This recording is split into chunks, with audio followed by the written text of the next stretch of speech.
এটা সিদ্ধ হয়ে গেছে। এখন আমি একটু কাঁচামরিচ দিয়ে দিব আর একটু জিরার গুঁড়া দিয়ে দিব।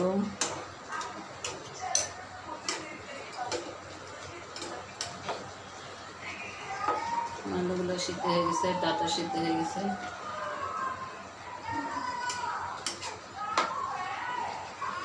কিছু কাঁচামরিচ দিয়ে দেব আর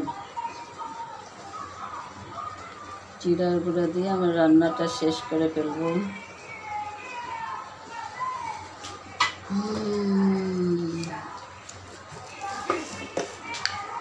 কালারটা কি সুন্দর আসছে।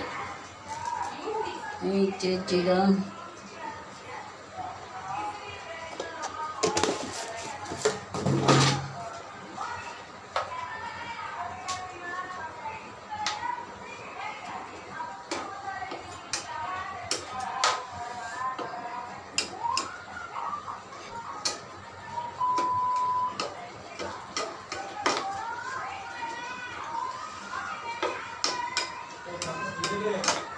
তুমি হ্যাঁ আমার সময় না।